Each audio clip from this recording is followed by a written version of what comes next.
The following is a conversation with Yaron Brook. He is the co-author of Equal is Unfair and Free Market Revolution. He's also the current chairman of the board at Ayn Rand Institute. When I first discovered him, the idea of objectivism, which he actually champions, changed my world. It turned it upside down. There are things we hear that confirms what we know, but this actually turned it upside down and actually opened my mind to the possibility that I do not know it all inside it. That religionism was the only thing, the only thing that you've been brainwashed about. So this conversation was recorded some weeks ago, before our outing at Jebu, the tour at Jebu. We spoke about capitalism. We even spoke about Shenkuti and the socialist idea, a very bad idea in my opinion.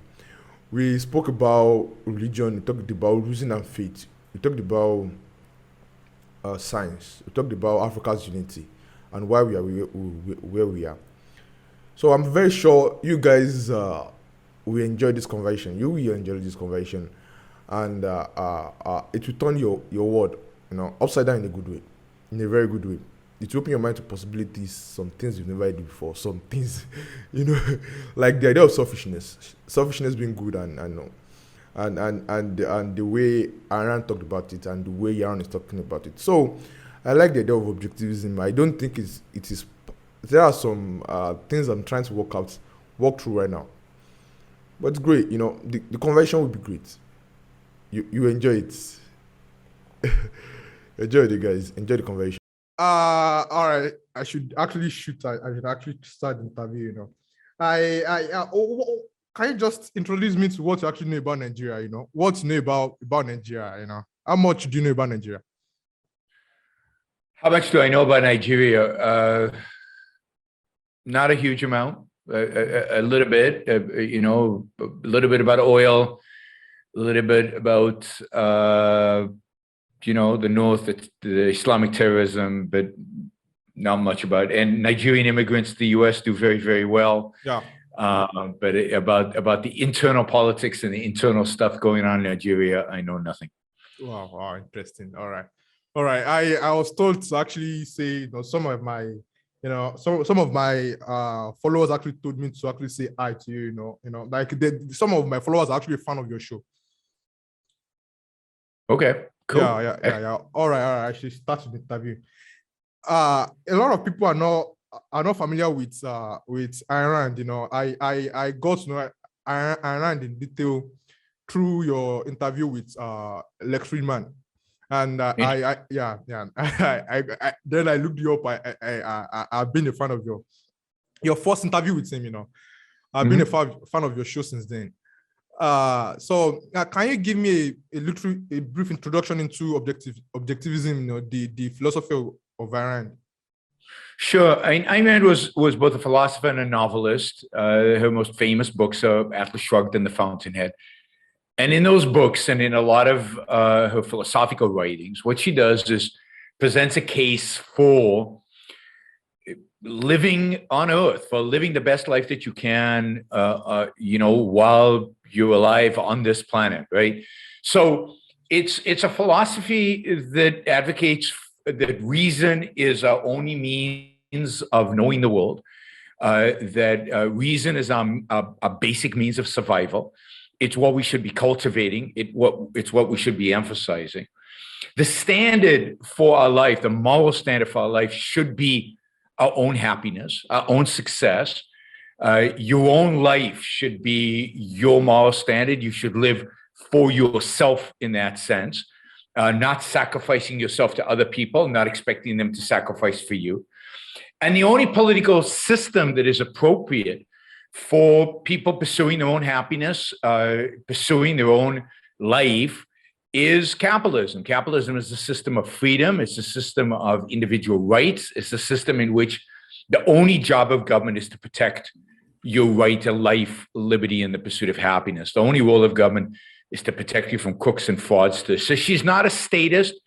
She rejects both communism on the left, if you will, and fascism on the right.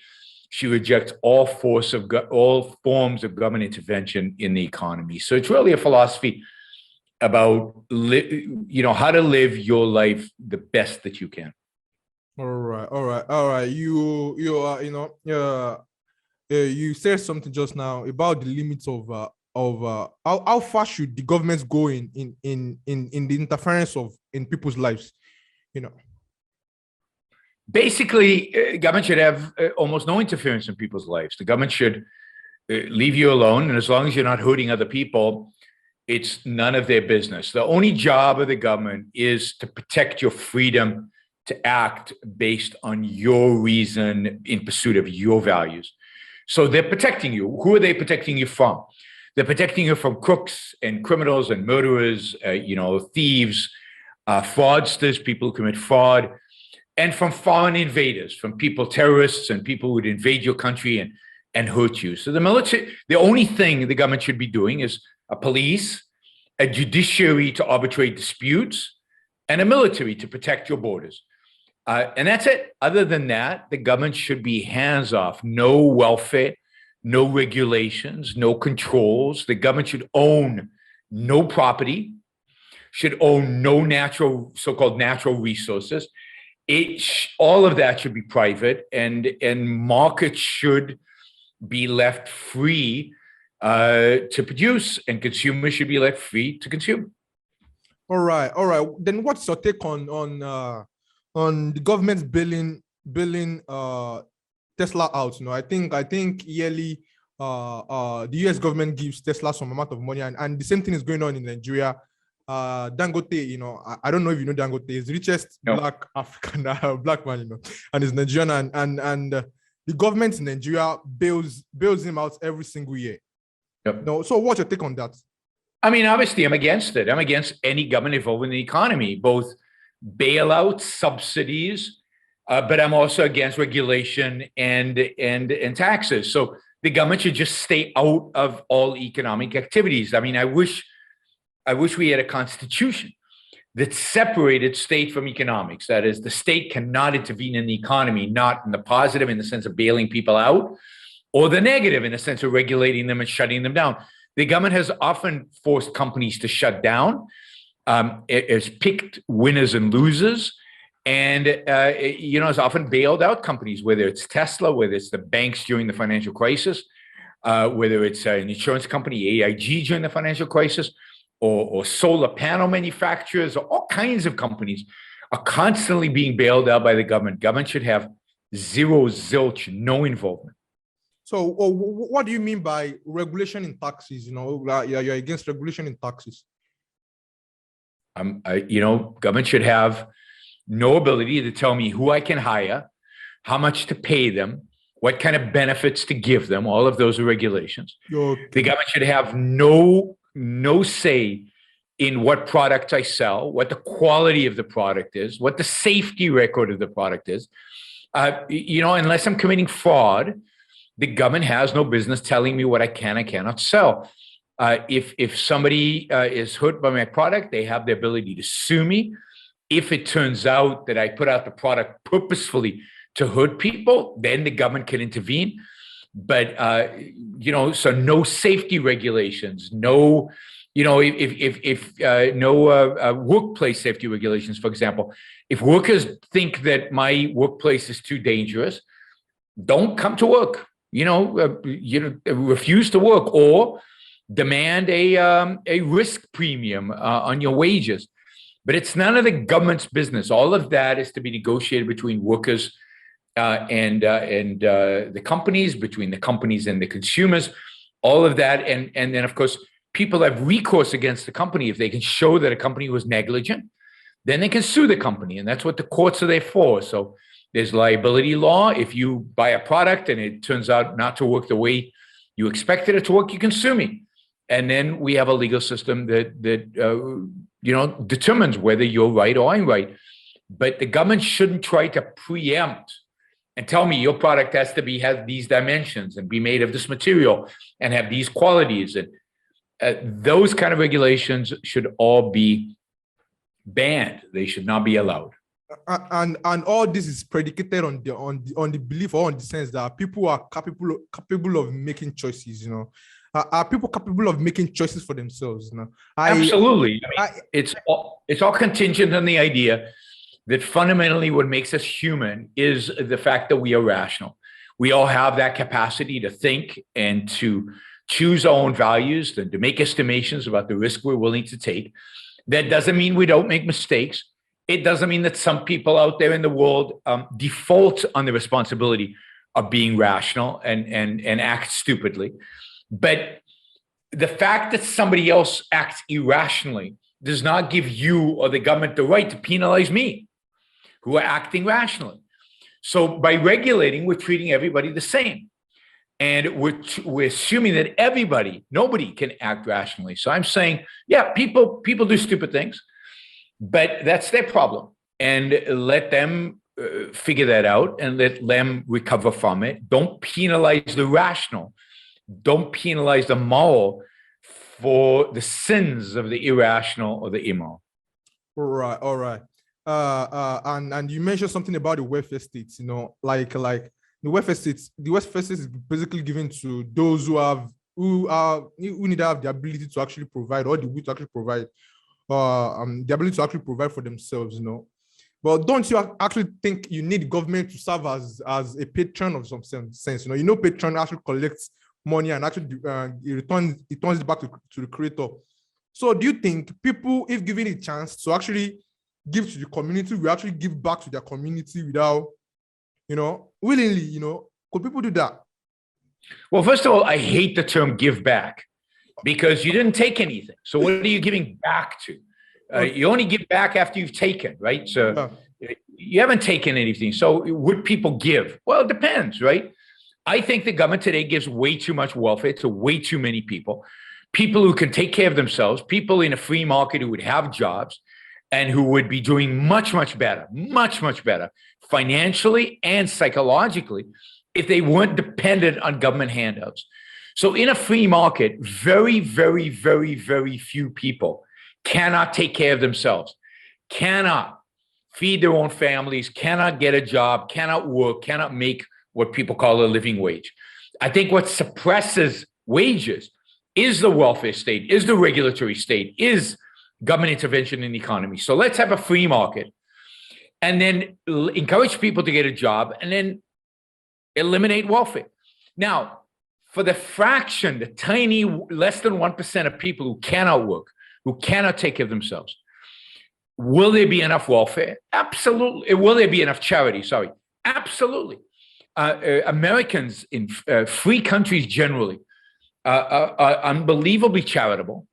They're happy to help people who, of no fault of their own, are suffering or have not been successful and are struggling. I'm convinced there'd be more charity than people would know what to do with, and that charity would then be focused on the kind of project and the kind of people that the contributors would be interested in. So it wouldn't be a one-size-fits-all. Let's just take people's money and give it to a bunch of bureaucrats to figure out how to dole out. And for the government in the U.S., we have like 1,000 different welfare programs at the local level, at the state level, at the federal level, all kinds of different programs, super inefficient. Instead, donors would insist that their money be used efficiently, productively, to help people who really needed help. And I have no doubt. And indeed, if you go back to the 19th century, America grew up, if you will, really through the 1960s with zero welfare. I mean, after the 1930s, there was a little bit through Social Security, but generally there was no welfare for poor people. That is something that was created primarily during the 1960s. Before that, particularly in the 19th century, people were taken care of through charity. And there was plenty of charity. There were also all kinds of innovations, like market innovations. The beauty of a marketplace is they innovate in ways that we find it hard to imagine. But for example, there was such a thing as poverty insurance. So when you had a job, you could buy insurance that would pay you back if at some point you reached a certain level of a threshold of poverty. If you became poorer, then you would start getting insurance payments. There was unemployment insurance, not unemployment insurance paid for by the government, but unemployment insurance paid for by private insurance companies. There were all kinds of mutual aid societies where people would get together and pay into a fund that would then take care of them at times of bad economic outcomes. So there are plenty of ways in which we can voluntarily, without the use of coercion, without the use of force, take care of people who, for whatever reason, cannot at a given point in time take care of themselves. Oh, wow. Thomas Sowell actually wrote a book on this, on the welfare state. He said the welfare state destroyed the Black, African Americans' growth.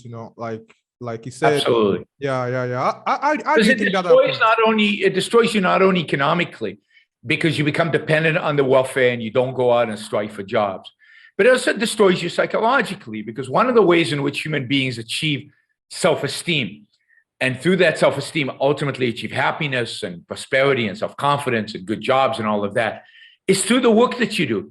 Even if you're poor, the fact that you're working and putting food on the table is an immense source of pride. When that is taken away from you because you're now getting a check from the government instead of working, that pride is decimated and your self-esteem is destroyed. And therefore you cannot achieve happiness, and you become dependent, you become bitter, and you become unhappy, and it destroys whole communities. So absolutely, I agree with Thomas Sowell that the welfare state is the worst thing that's happened to the African American community and to poor people more broadly. All right. But how do you incorporate morality into capitalism?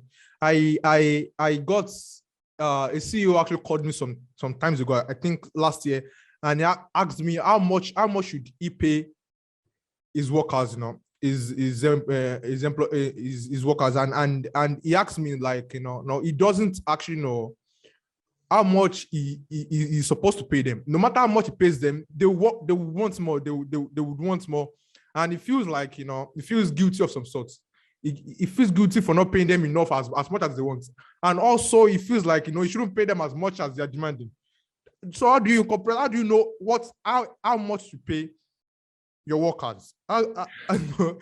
Well, first of all, you don't owe your workers anything but compensation for their productive capacity. So you base how much you pay them on how productive they are and what the market will bear. That is, if you pay them too little, they will leave you. If you pay them too much, it's going to be very difficult for you to make a profit, because your competitors are paying their employees less and they will outcompete you on price. So you have to pay your workers the right amount where you can make a profit.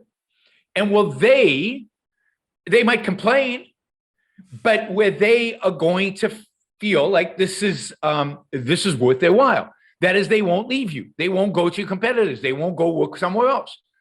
So that balance is achieved in the marketplace through supply and demand. And you look at how many companies pay their workers, it doesn't vary that much for a given level of skill, given level of productivity, because if you pay too much, again, you become less profitable. If you pay too little, workers will leave you. So this is taken care of in the marketplace. And it's not an issue of morality. Well, it is an issue of morality only in the sense that morality demands that you act justly. What does justice mean? Justice means treating people the way they deserve. And from a perspective of wages, from the perspective of business generally, what does somebody deserve? Well, it depends how productive they are. So their desert depends on their productivity, which is how you determine wages, not based on guilt. You owe them nothing. So guilt, you should never feel guilty about this. Not based on social pressure, not based on a morality of sacrifice. Their demands are based on the idea that because you have, you owe them. You must sacrifice to them because they do not have. They are more needy than you. But that is the morality of altruism, and that is a morality I reject. You should be self-interested in all of your activities in life, including in business. And you should pay your employees that amount that will maximize your productivity and profits ultimately. long term, not in the short run. And that demands that they don't leave you. And that means that they're motivated to work hard for you. And that means that you're not paying them so much that you don't earn a profit. Can you speak a little bit on self-interest? Self-interest. What do you define how do you define self-interest and selfishness? So self-interest and selfishness are pursuing your own rational goals, using your rationality, using your reason in pursuit of those goals. So picking goals, picking values that further your life, and then using reason to achieve those values. So self-interest is not about emotion. It's not about whim. It's not about the short term. It's about what's really good for you. So, there could be, I don't know, a line of cocaine here. And I know if I take the cocaine, I'll get high. And people say, well, it's in your self-interest because you get high. And I go, no, because I know what cocaine does to me long-term. I know the damage that it causes me. It's chemicals in my brain. The brain is my most valuable asset. I don't want to mess with that. No, even though I get a short-term high, my long-term interests are not to take the cocaine. So the whole point of the whole idea of self-interest for human beings, for every human being, is that rationality is the way in which we survive. We live over the long run, and therefore, in choosing our goals and in choosing our actions and in choosing our values and in making every choice in our life, we need to be rational, and that means we need to think long-term about the consequences. And for that, what we need, in order to make our choices more efficient and more productive, we need principles. So we need a set of principles that guide our actions. And that's what morality provides us. That's what a morality of self-interest, a morality of egoism, and a morality of selfishness provides us. It provides us with principles to guide our actions. So, for example, be rational, be honest, so that you don't every time calculate, oh, is honesty good for me now? Should I do it? What the long-term consequences? No, prove to yourself once that honesty is a good strategy, that dishonesty is self-destructive, and just act that way. So we talked about justice, be just, be productive. So we can go through the principles that guide your self-interest, but you need morality if you're going to be selfish, because you need principles to guide your self-interest. And the fact is, what is self-interested for you at an abstract level and what is self-interested for me is the same. We achieve it in the same way. Every human being on the planet is structured fundamentally in the same way. We're all human beings, and therefore we're all the same kind of animal. And given that we're the same kind of animal, the same principles apply to all of us in terms of attaining our goals. So, why are people so attracted to stories of heroes and of great sacrifice for others? Why do you feel to some extent the movies we watch, like I think I mentioned Batman and Superman and these movies of great sacrifice for others? Why are we so attracted to those? Why are we so attracted to Jesus Christ? Why are we so attracted to those who attracted to saints? So who make great sacrifices for others? Why are we so attracted to those stories? Because we've been brainwashed to do it. I mean, not brainwashed, but we've been a whole value system is basically structured around Christianity. It's structured around the idea that the individual doesn't matter, that the whole point of life is to sacrifice for others, to sacrifice for God, or to sacrifice for the community, for your friends, for the nation, for the religion, for whatever, for the poor, the meek, the needy, that your life, in other words, means nothing. That's what Jesus Christ symbolizes. Jesus Christ symbolizes the fact that his life was meaningless. That what mattered is all of our sins. He died for our sins. He didn't sin. He was perfect. He died for our sins. I can't think of a more evil thing in the world. I don't consider Jesus a hero. I consider Jesus a tragic, horrible, pathetic character, right? To the extent that he did this willingly because it was the will of God. So no, this is not a good thing. Batman, it's terrible how people treat Batman, and he should stop. right? The whole point of Atlas Shrugged, I don't know if you've read Atlas Shrugged. If you haven't, I've checked the review online, but I haven't. The books are not available yet. All the reviews are. You can download it onto your iPad or Kindle. Okay. I mean, it's all available on Kindle electronically. But you should definitely read Atlas Shrugged. The whole point of Atlas Shrugged is that Batman should shrug. He should say, enough. I'm not sacrificing my life all this. And the nice thing about the trilogy, the Batman trilogy, if you remember, is at the end of the third movie, he's in Paris having a good time. And screw Metropolis, right? Screw the city. They didn't appreciate what he was doing. He only suffered for them. And the real heroic thing to do, to be a real hero, is to live for yourself. Is to live a good life. Now, I don't like the superhero movies. I don't like the superhero movies for two reasons. One, it assumes that to be a hero, you have to be super. You have to have some special ability. Sure. And that's why of all the superheroes movies, I like Batman the most, because it's all man-made. There's no super that he has. And second, I don't like them because to them, being a hero means to sacrifice. I hate the fact that Spider-Man is never going to get the girl. And it's positioned that way that he cannot get the girl and will never get the girl. Why can't we create a superhero that gets the girl, that's happy in life, that does his job? He saves humanity, but he saves humanity while having a good time and enjoying himself and getting the girl and having great sex and living a good life. That is a real superhero. A real hero is somebody who embraces life and lives a good life. And I mean, I'm all for, if it's your profession to protect, if you're a policeman, if you're a fireman, if you're a soldier, to be brave and that's what you signed up for is to protect people, but not as an act of sacrifice, as an act of fighting for your values, as an act for fighting for the kind of world you want to live in. But you see, the whole mission of Christianity and the whole mission of secular philosophy post-Christianity, has been to tell the individual he's worthless, to tell the individual the whole purpose of his life is to serve others. And that's what Ayn Rand, that's what Aristotle, that's what some philosophers here and there have rejected.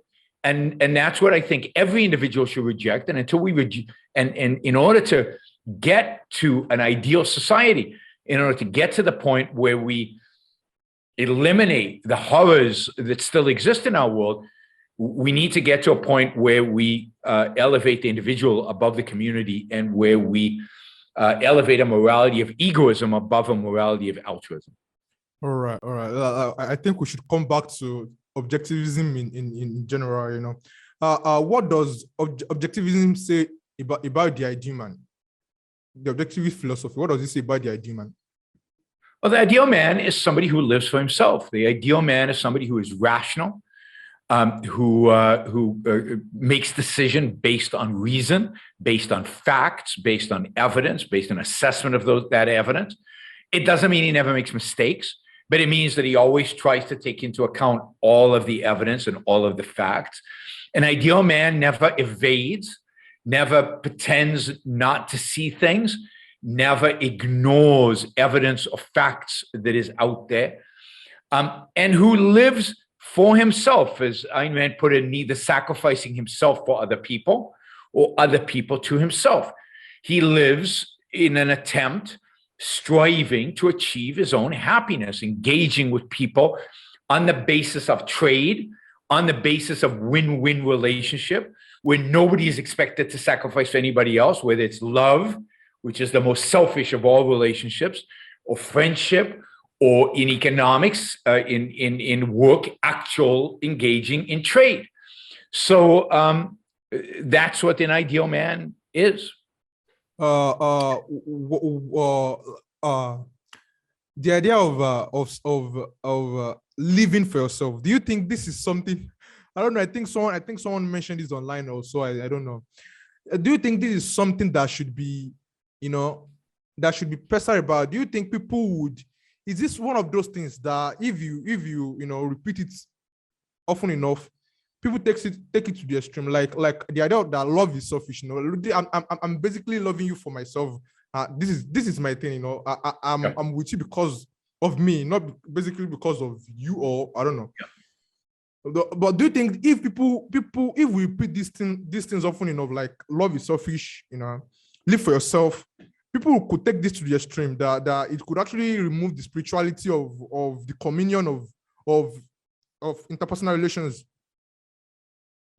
I think it would make interpersonal relationship better. I think it would improve the world dramatically. But we need to be careful not to suggest that when we say these things, what we mean by them is, I don't know, some kind of subjectivism, some kind of whim worship, emotionalism. What we need to be really clear is about that self-interest requires effort. Self-interest is hard. Being selfish requires real work. It requires the work of being rational. It requires the work of judging people. It requires the work of thinking before acting. It requires the work of integrating your emotions with your ideas. And that's hard. And that's what we need. When people start embracing that idea, I think the world becomes a dramatically better place. And every time the world is approached, an attitude of individualism, an attitude of people living for themselves, things have gone well. You could argue that in the latter part of the Enlightenment, people were taking on that attitude. You could argue that in ancient Greece, there was that attitude alive. You could argue the 19th century America had that attitude. And I think those are some of the freest periods in human history, with the exception, of course, of the existence of slavery in the U.S. and in Greece.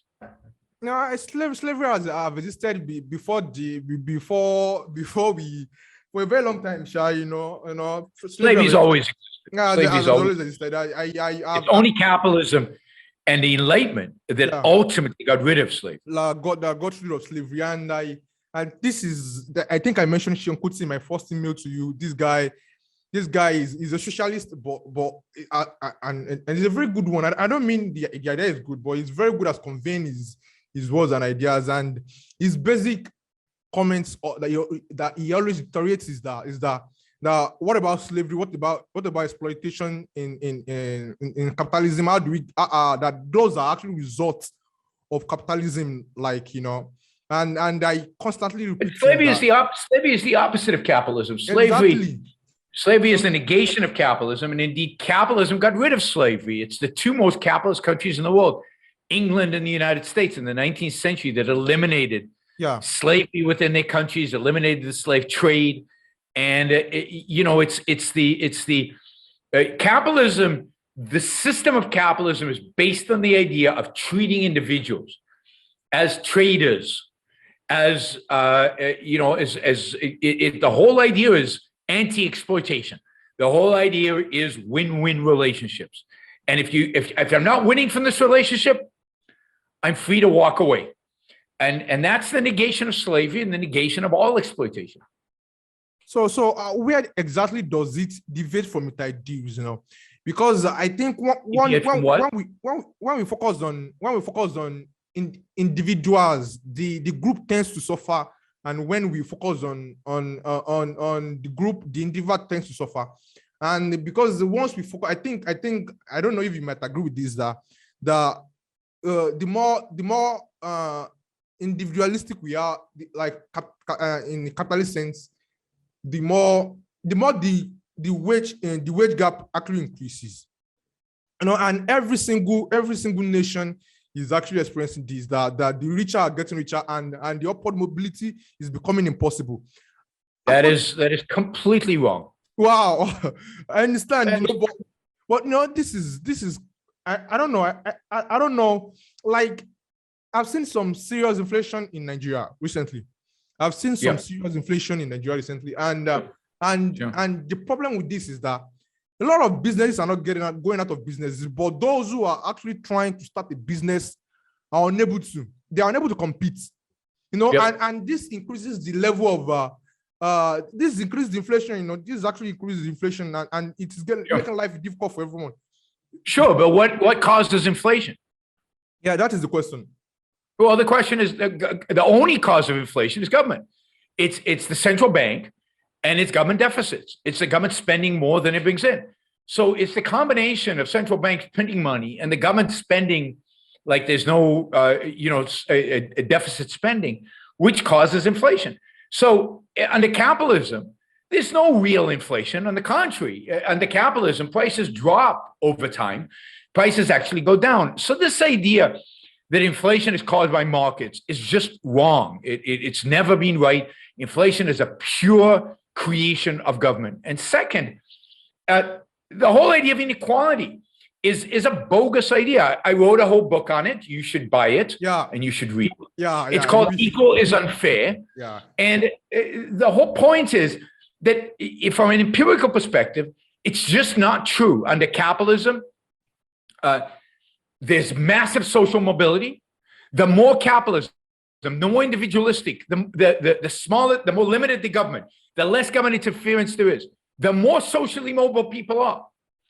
So if you care about social mobility, if you care about the poor's ability to rise up, what you want is more capitalism, more individualism, less government intervention, less government involvement. What causes the lack of mobility in modern societies today, what causes the poor to be stuck are government programs, welfare, licensing laws, regulations that limit employment.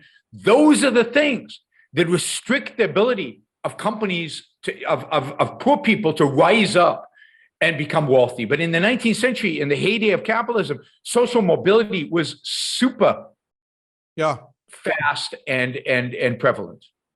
Yeah. So under this philosophy, do you think is diversity something to be praised, or do you think do you think we could have harmony like this Chinese are a fan of harmony, and do you think we could have this under an individualistic society? In an individualistic society, do you think the only society that can achieve harmony is an individualistic society? But what about China? All other societies, what about China? All non-individualistic societies bring about disharmony. They bring about warfare, violence, tribalism. I mean, you can see everywhere in the world. Africa, which is the least individualistic continent in terms of culture, is the least harmonious culture. Wow.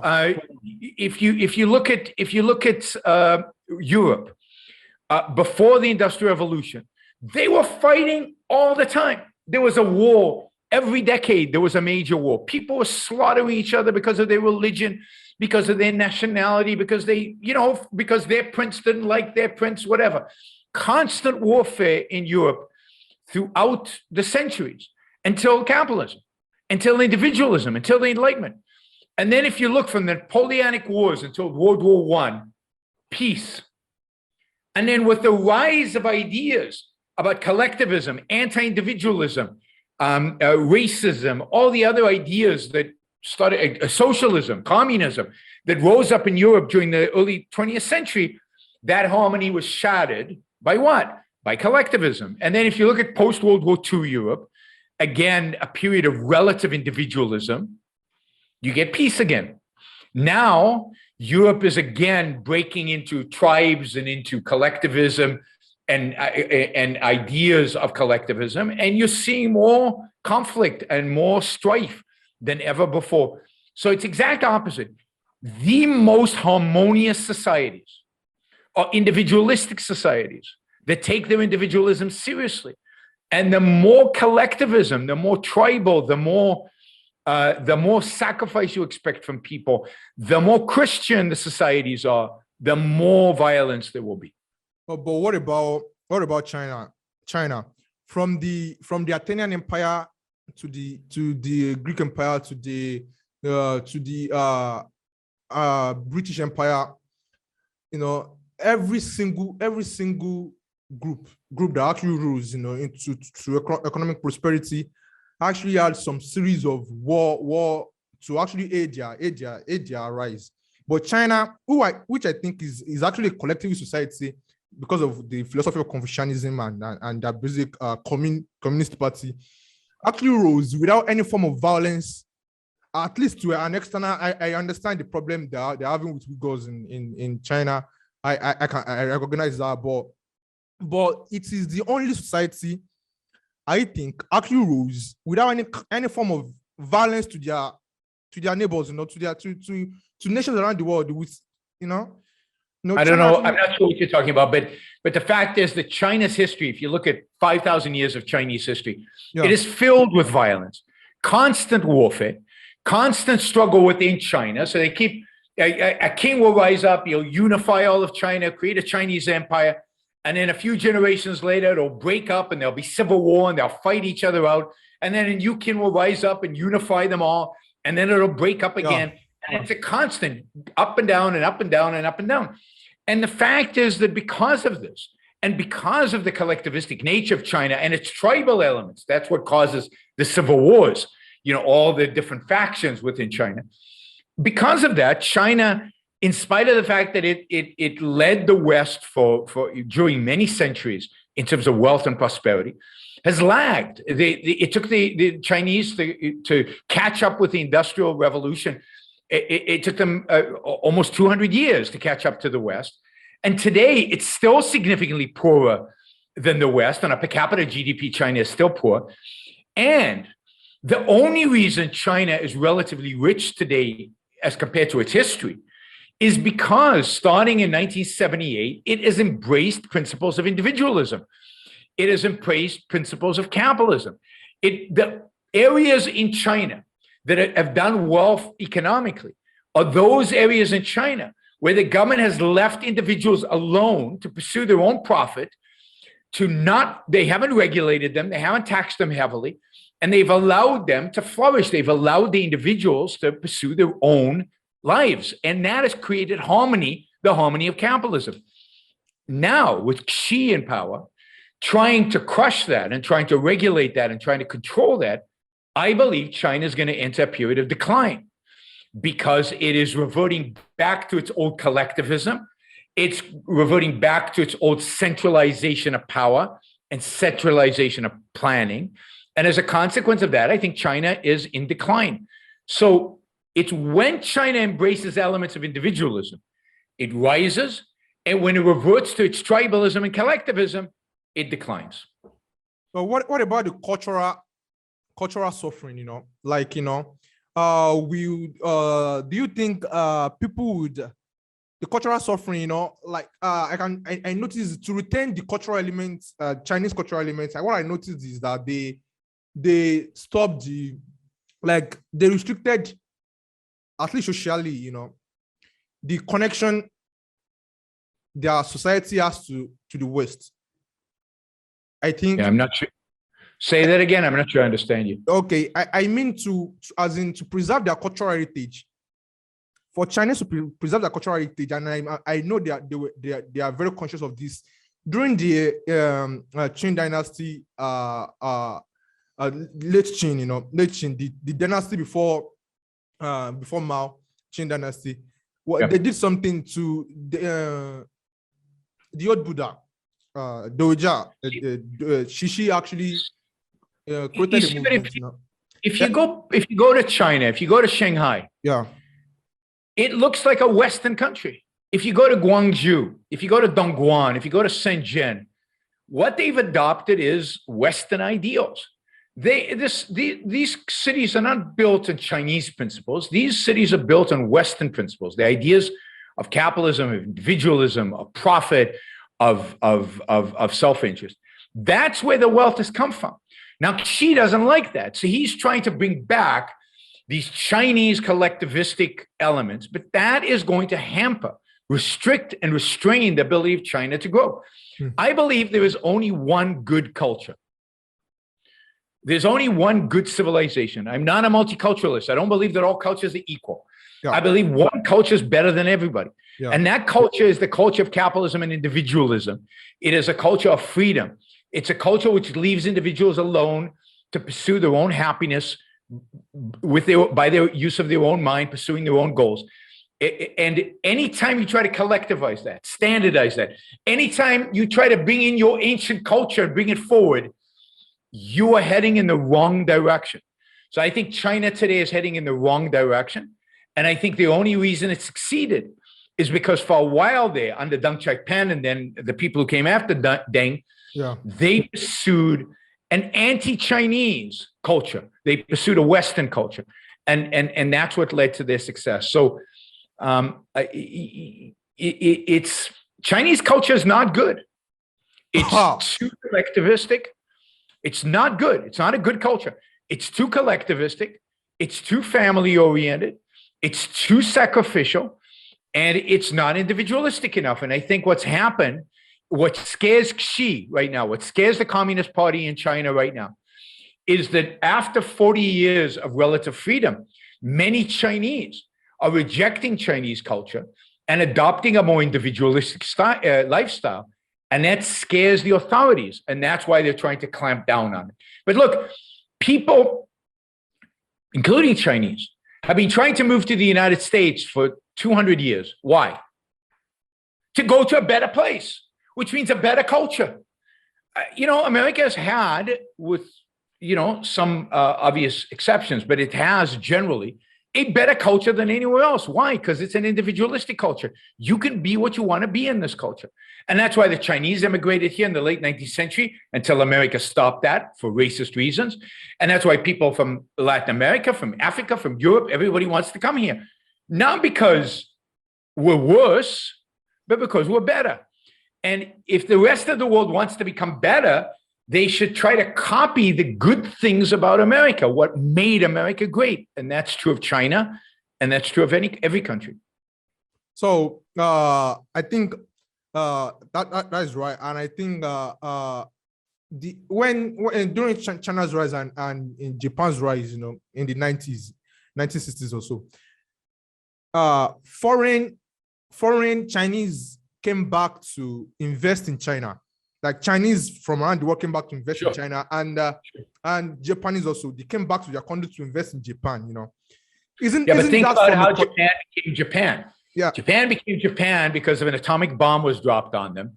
Then basically, what that bomb symbolized is that your culture sucks. Your culture led to this massive disaster. Your culture is no good. This fascism, this Shintoism, this idea of collectivism is no good. And the bomb proved that. An individualistic country like America defeated you, crushed you, brought you to your knees. And it's interesting that the Japanese took a constitution that was written by General MacArthur, an American-style constitution that was forced on them. And that constitution has helped them become one of the richest countries in the world, and has helped them become one of the most successful countries in the world. Not because of Chinese culture, but because the rejection of Chinese culture and the adoption of Western values, that is, the values of individualism. And that's why Japan has done so well. It's done so well because it embraced those individualistic principles, those principles of relative freedom. I wish they'd embraced them more consistently. If they had, they would be even better. But the returning Chinese investing in their country, choosing to invest in their country, and that was the time. Okay, that was this time I tried to get a job in the US, a remote job from in the US, and I got some response that it was during this coronavirus period, at least about 2 years ago, so a year ago. It was very and I got some response that the Americans would actually prefer to hire Americans because they want the money to actually stay. They want the money to actually stay in their country. They don't want some mouthful of money. And the same thing for Chinese returning investment in Chinese investment. Isn't that from a collectivist idea? No, yes, but that's because they're collectivists, and that's bad. These are bad people, and it's a bad ideology. Americans should want to hire the best, most qualified people, no matter where they come from. And America shouldn't care about whether the money leaves America, because the dollars ultimately all flow back to America, and the money leaving America is meaningless. It doesn't hurt America that the money goes overseas. On the contrary, it better establishes the dollar as a global currency. So no, the Chinese went back to invest in China to some extent because they have family there and they care about China, but to a large extent because they wanted to make money. Wow. China presented them with a great opportunity to make money. And they went back and they made money. And that's a good capitalist, individualistic, self-interested thing to do. And Americans should want to hire talented people from Nigeria because they want to make money, not be tribal and only hire Americans. I think America is in decline. I think America is fading as a bastion of liberty and a bastion of freedom because of this kind of mentality. All right, I think we should return to the philosophical ideas of objectivism. You know, I think we should. That is not for the economy. You know, I I think we should. So this is a question that I've been grappling with. You know, for I had Steven Pinker on my podcast some days ago. You know, and we talked about morality. We talked about ethics and do you think people, if everyone follows the rules of logic, do you think we would arrive at least morally? You know, objectivism actually signifies some kind of objective ideal. You know, that if we all apply the rules of logic and reason, we would all come to the same conclusion. Am I right? Am I right about that? We would all come to the same conclusions about the principles, about what are the principles that should guide you morally. But we wouldn't come to the same conclusions about the specific values that each one of us pursues. We wouldn't all decide on the same profession. We wouldn't all fall in love with the same woman. We wouldn't all pursue the same art. So there's a lot of factors that go into it. But if we were all logical, if we were all rational, we would all come up with the same principles to guide our lives. Yes, because those principles are based on human nature as a universal, not in the specific specifics of your values and makeup. So, but by what standard? You know, by the standard of human life. The standard is human life. The standard is looking at human life and saying what leads to successful human life and what destroys human life. What is good for human beings? What is bad for human beings? So it's an empirical question. We can look into reality, evaluate it, come up with some principles, and then test those principles logically. Make sure they are logically all integrated, that they're all logically all connected. But that is the basis, yes. And you are against passing these conclusions through. I watched your debates with Yaron on Lex Friedman podcast, and yep. you are against passing these conclusions, you know, through traditions and dogmas. You know, do you think everyone is capable of making these? I don't know. Do you think everyone is capable of making making the tax, you know, as in doing the tax of actually thinking for themselves about what to do? Probably not, right? But a lot of people are. And I think that it's the responsibility of the people who can think for themselves, who have the intelligence to understand a complex philosophical issue. It's their responsibility to do the work and then go out and teach people what it means, how to do it, how to live well. And at some level, everybody can understand what that means and how in what it's done. And you know, that cultural transmission from the intellectuals to the masses, that's what needs to happen. But it can't just be, okay, people, you should all be egoistic because that's our tradition. The intellectual has to be able to explain to the people why they should act in their self-interest, not at the same level of detail that a philosopher would require, but at a level of detail that an average person can comprehend. But if your basis for thinking something is good is because it's always been done this way, that is a recipe ultimately for disaster, because it doesn't mean they have to invest any time in really understanding how it works. And it doesn't entail them actually having to defend it. And somebody else can come and say, yeah, but I have a tradition too, and my tradition is different. No, we have to be able to provide logical explanations at the level appropriate for the people hearing our explanation. So every generation has to relearn these things. The intellectuals at a very high level, and the common people at a lower level, but still at some level. So, as in, what is the contrast between this and freedom? I think when Between what? Between objectivism and as in this ideal of objectivism, the individual aspect of it, and thinking for yourself and freedom, freedom to do what you want, and yep. What is there a contrast between it all? Well, it's important.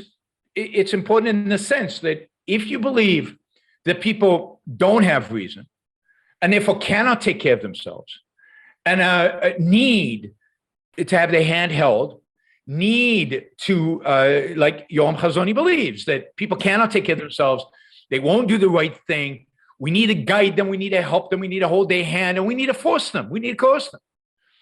Then you're going to believe in statism. Then you're not going to be pro-freedom. To be pro-freedom means to be pro the idea that individuals can take care of themselves, that they can make the right choices about their own life, that they do have agency, and that agency is meaningful. That is, it can result in something positive and good in the world. Well, okay. But how do you make sure these ideas are passed down through generations? Like it's called education. It's the same way that all ideas are passed on from one generation to another. It's not about tradition; it's about education. I mean, how are Christian ideas passed on for centuries? Education, preaching, explanation, education from when you're young all the way through, and through training young people to use their mind, not training them on the ideas, training them on the efficaciousness of their mind. It's by teaching them to think. One of the things we don't do enough of in school is to teach people how to think. That's what we should be doing. And you do that by teaching them both facts and methodology. All right. That was something I mentioned to you through my the first time I actually made you. I mentioned how to break my goal in breaking the ethnic division in Nigeria. I think I mentioned that, and I wanted to do that through education. Would you have any objection to my method? I have these non-profits.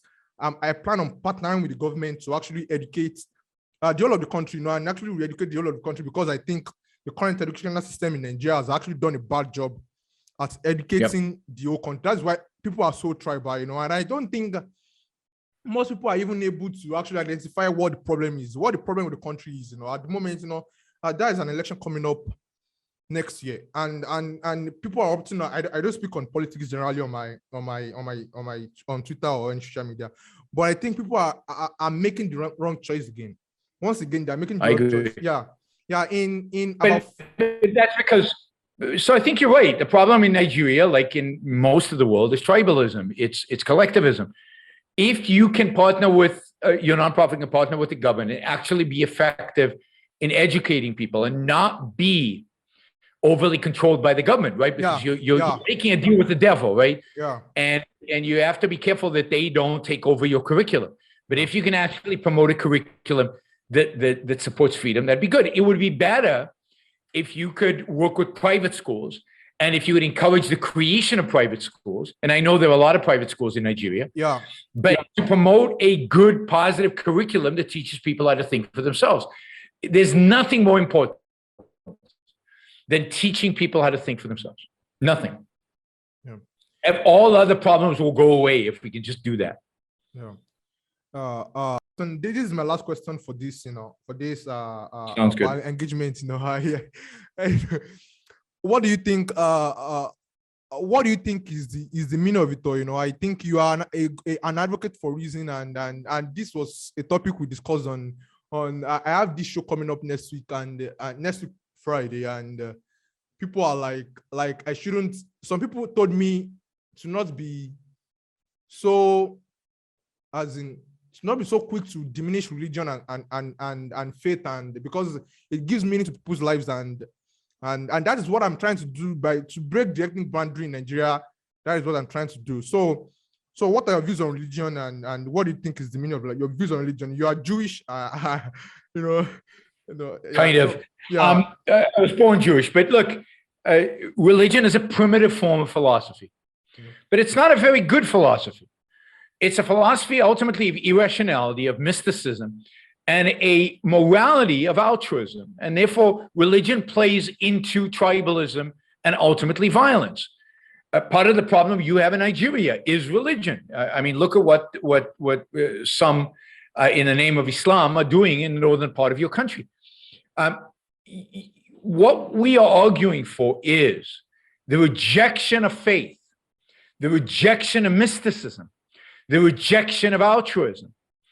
And the problem in our society, in your society in particular, is that people find meaning in religion instead of finding meaning in their own lives, instead of finding meaning in their careers, instead of finding meaning in their relationships, instead of finding meaning in themselves. They seek meaning in some other being. That's the problem in the world. That's the problem that needs to be solved. We need to bring people away from religion and focused on their own well-being, focused on their own life, and focused on their own reason. That's how you save the world. And we need to save it from religion, among other things. Religion and tribalism and collectivism of all forms. So what should replace religion? This is the question. Philosophy. Philosophy replaces religion. And philosophy, that's why you need philosophy. Ayn Rand has a wonderful essay called Philosophy Who Needs It. It's online for free. Go read it. It's a fantastic essay. Everybody needs philosophy. Philosophy should replace religion. Everybody should adopt a philosophy and live by a philosophy. The idea that we need religion is very sad and very destructive. Yeah.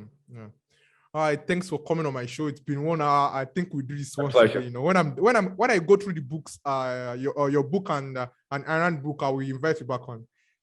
Sounds good. Thanks, Daniel, and good luck with the show. Thank you.